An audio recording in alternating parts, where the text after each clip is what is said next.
Hello friends, আমি ঝুমা আর আমার cooking channel Jhuma's cooking ওয়ার্ল্ডে আপনাদের সকলকে স্বাগত জানাই। আজ আমি আপনাদের সাথে যে রেসিপিটি শেয়ার করব সেটি ফুলকপির দারুণ সুস্বাদু একটি রেসিপি। ফুলকপি দিয়ে আমরা সাধারণত নানান ধরনের রেসিপি করে থাকি, কিন্তু আমি আজ যে রেসিপিটি আপনাদের সাথে শেয়ার করব সেটি ফুলকপির রোস্ট। চলুন তাহলে দেরি না করে শুরু করা যাক আজকের রেসিপি।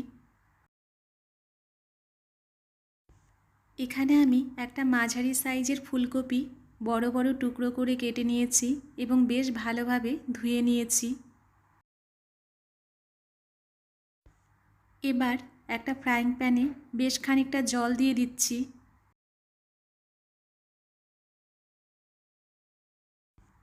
দিয়ে দেব 1 চামচ নুন। জল ফুটে ওঠার পর আমি গ্যাস অফ করে দিয়েছি। এবার একে একে ওই ফুলকপির টুকরোগুলো ওই গরম জলে ছেড়ে দিচ্ছি। গরম জলে ফুলকপির টুকরোগুলোকে ভিজিয়ে রাখবো, কিন্তু ফোটাবো না। এবার এখানে আমি নিয়ে নিয়েছি 10-12টা কাজু বাদাম, 4-5টা কাঁচা লঙ্কা আর কিছুটা আদা। এগুলোকে একসাথে মিশিয়ে পেস্ট করে নেব। এবার অন্য একটা পাত্রে আমি 4 টেবিল স্পুন টক দই নিয়ে নিচ্ছি। স্বাদ অনুসারে নুন দিয়ে দেব। এবার দিয়ে দেব 1 টিস্পুন হলুদ গুঁড়ো, দিয়ে দেব 1 টিস্পুন জিরে গুঁড়ো, আর দিয়ে দেব 1 টিস্পুন ধনে গুঁড়ো, হাফ টিস্পুন চিনি দিয়ে দেব, 1 teaspoon Kashmiri red chilli powder দিয়ে দিচ্ছি। এবার সব মশলাগুলোর সাথে দইটা বেশ ভালোভাবে মিশিয়ে নেব।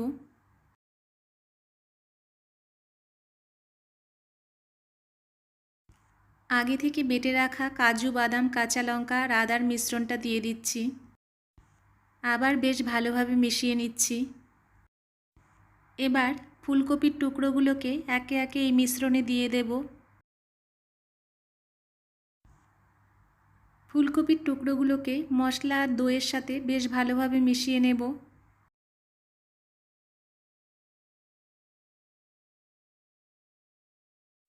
ফুলকপিটাকে এভাবে ম্যারিনেট করে রেখে দেব 10 থেকে 15 মিনিট।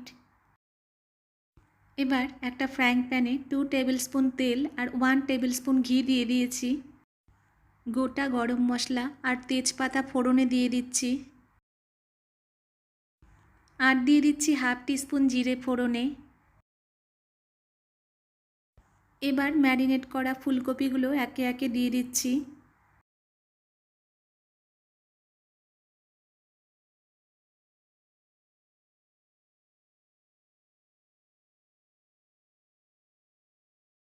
ম্যারিনেট করার পর যে গ্রেভিটা রয়ে গিয়েছে সেটাও দিয়ে দিচ্ছি।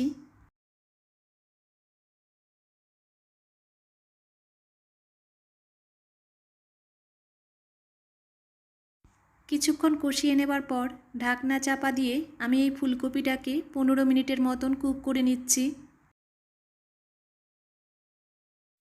কিছুক্ষণ পর আমি ঢাকনাটাকে খুলে নিচ্ছি আর দেখে নেব ফুলকপিগুলো সফট হয়েছে কিনা।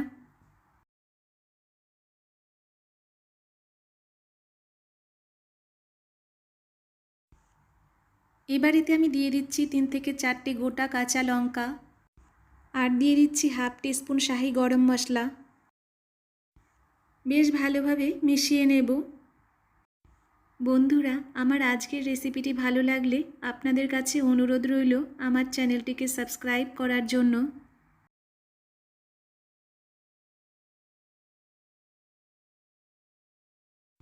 এবার আমি আবার ঢাকনা চাপা দিয়ে 10 থেকে 15 মিনিট কুক করে নেব। 10-15 মিনিট পর ঢাকনা খুলে নিচ্ছি।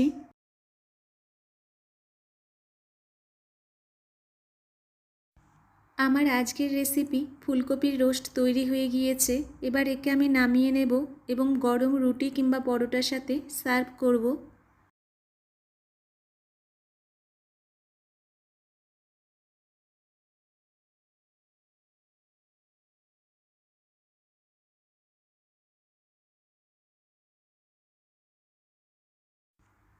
আপনাদের সকলকে ধন্যবাদ জানাচ্ছি আমার আজকের রেসিপিটি দেখার জন্য। আজ আর নয়, ফিরে আসবো নতুন কোনো রেসিপি নিয়ে। ততক্ষণ ভালো থাকুন, সুস্থ থাকুন।